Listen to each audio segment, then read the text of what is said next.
When you hear people talking about the Matrix and it being a prison for consciousness, most people think of this concept as something material rather than mental. The material world is composed of atoms, electrons, and neutrons, which are all forms of energy.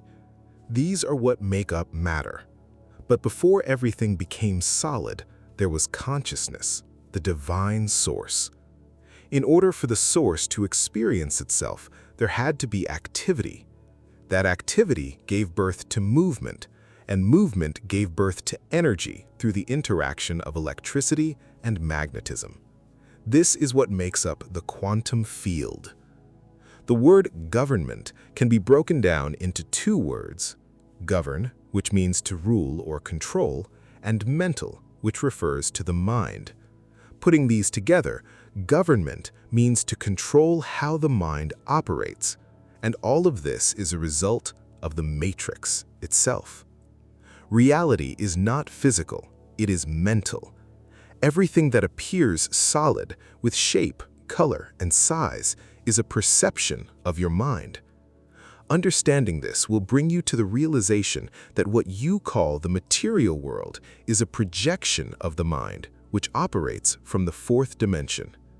The 3D world is a holographic projection of the fourth dimension, just as the fifth dimension is a projection of the sixth dimension. The only difference is that we cannot perceive these higher dimensions as something solid or material while our consciousness is still trapped within the body. Why do you think your dreams feel so real and solid as though they are taking place in a material world? Think of the word universe. If you take a closer look, uni means one or single, something complete and united. The word verse simply means a single line or section of a poem, song, or any artistic work. Putting these two words together points to completion, oneness, or wholeness. This is what your mind imagines when you think about the universe, as something that contains all that was, all that is, and all that will ever be. Your Bible expresses this in Revelation 1:8 and Revelation 22:13. Revelation 1:8 says, "I am Alpha and Omega, the beginning and the ending, saith the Lord, which is, and which was, and which is to come, the Almighty." Revelation 22:13 says, "I am Alpha and Omega, the beginning and the end, the first and the last." These two verses are simply talking about the same being that you view as God, which is also the same as the universe itself. Some may call it the source or the monad, but they are all referring to the same being. We are all fragments of this being, existing in different shapes and forms. This goes beyond the material plane of existence.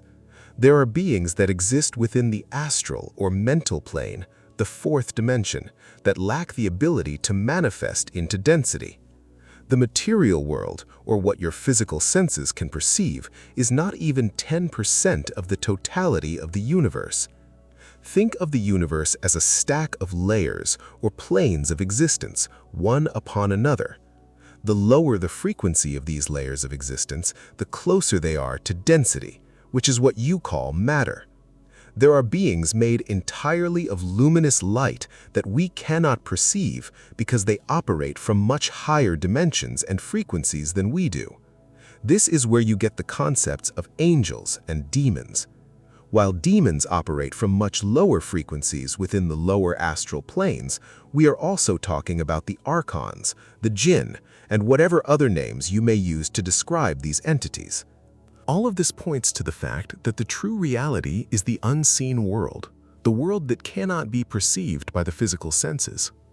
The 3D world is simply a playground or theater for what is happening within the higher planes, beginning with the fourth dimension and beyond. This is where the matrix truly exists, within the mental plane of existence. The matrix is a collection of constructs or programming installed into the collective mind. When a child enters this realm, they come with no sense of self. This means they're operating from their highest level of awareness, Christ consciousness, or oneness. But society cannot allow them to remain in this pure state of awareness. How can you control and label someone who has no identity? So society begins to program the child by giving them a name, a religion, and a nationality. The rest of the programming is reinforced through the school system, the political system, and many other institutions. The moment the child begins to identify with this programming, their actions, behaviors, and decisions throughout life become influenced by it. This is why Buddha said, there will be no enlightenment if there is no illusion. Breaking free from the matrix means letting go of the belief systems that society has installed into your mind.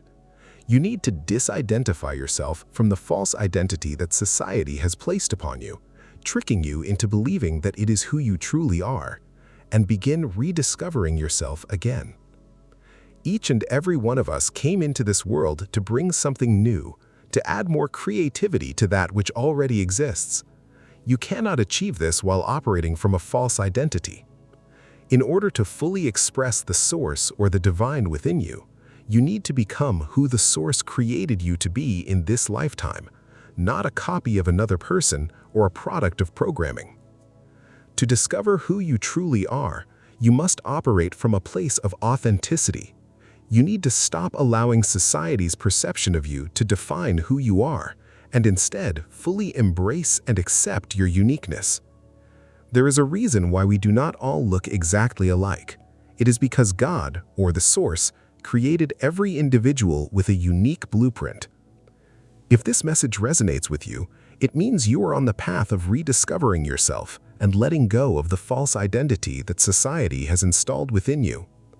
This channel is built for a community of people who are on that same journey, so click the subscribe button to stay connected to future videos, and don't forget to leave a like and a comment.